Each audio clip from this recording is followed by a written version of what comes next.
Hey there, take a quick look around you. I mean, really look. At the chair you're in, the device you're watching this on, even the air you're breathing right now. They all seemed totally, completely different, don't they? Well, what if I told you they all share a deep, hidden connection? Today, we're going to pull back the curtain on the invisible dance of matter that makes up, well, everything. So, let's kick things off with a bit of a riddle. What on earth could a star, a stone, and a stream possibly have in common? I mean, think about it. One's a blazing ball of gas billions of miles away. One is a hard, solid rock you could trip over. And the other is cool, flowing water. They feel like complete opposites, but they all share one fundamental secret. And the secret is, they're all made of the exact same stuff. Matter. Yep, it's the universal ingredient for anything and everything that has mass and takes up space. But, just calling it matter doesn't really tell us much, does it? What is this stuff really? Let's dig in. And that brings us to the first part of our investigation. For literally thousands of years, people have argued about what matter truly is. Is it one solid, unbroken thing, or is it something else entirely? You see, for a long time, there were two main ideas.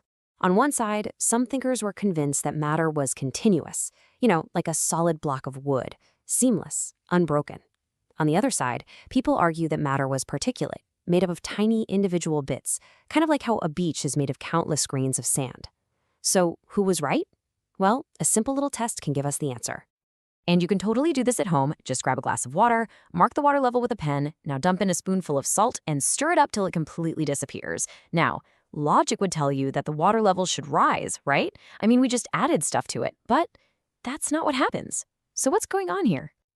The water level stays exactly the same. The salt is gone, vanished from sight, but we know it's still in there. You could taste it if you wanted to. It didn't just pop out of existence. So where in the world did it go? This little puzzle is our first huge clue. And boom, this proves it.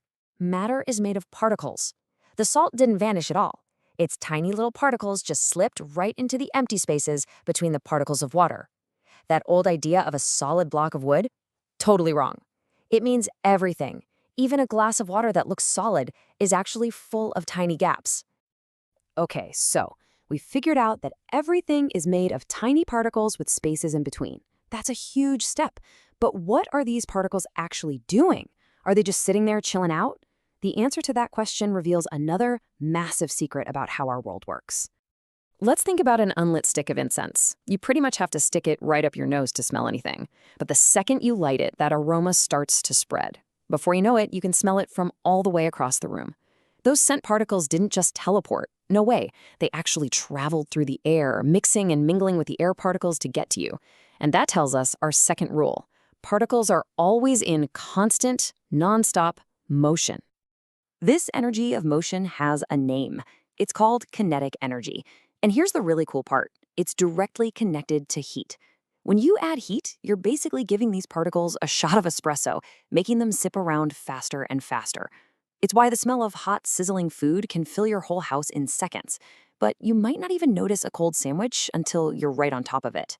That is kinetic energy in action. But wait a minute. If all these particles are zipping around all the time, why doesn't everything just fly apart? Why doesn't your desk just dissolve into a cloud of dust? Well, there has to be some kind of cosmic glue holding it all together. And there is. It's a force of attraction that's constantly pulling particles toward each other. And the strength of that force, well, that changes everything. So there you have it, the three fundamental rules for every single particle in the entire universe. 1, they have spaces between them. 2, they are always moving. And 3, they attract each other. These 3 simple ideas, they explain pretty much everything we see. So how do these rules create the different states of matter we see every single day? Well, it all comes down to a constant battle, a tug of war between that energy of motion, the kinetic energy, and that sticky force of attraction. Let's see who wins. This table lays it all out. In solids, that force of attraction wins, big time. The particles are locked into a tight grid, just vibrating in place. That's why a rock keeps its shape. In a liquid, it's more of a tie. The particles have enough energy to slide past one another, which is why they can flow and take the shape of a container. But in a gas, Oh, kinetic energy completely dominates. The attraction is super weak, so the particles just fly around like crazy, filling any space they're in. It's also why you can compress a gas, but you can't really squash a rock. Okay, so we have our states of matter, but we all know they don't stay that way forever. Matter is always changing, always in flux. But how does that transformation from, say, a solid to a liquid actually happen at the particle level? It all has to do with the fascinating idea of hidden energy. Here's another one of those puzzles. If you stick a thermometer into a beaker of melting ice, you'll see something really strange. As long as there's even a tiny sliver of ice left, the temperature stays locked, and I mean locked, at 0 degrees Celsius, even if you keep adding heat. So, if the temperature isn't rising, where is all that heat energy going? It's going into something called latent heat. And latent is just a fancy word for hidden. See, instead of making the particles move faster, this hidden energy is being used for one specific job: to break the bonds that are holding the particles together in that rigid ice structure. It's the energy needed to basically unlock the particles from their cage. And this leads to a really mind-bending fact. Liquid water at 0 degrees actually has more energy than solid ice at 0 degrees. It's wild.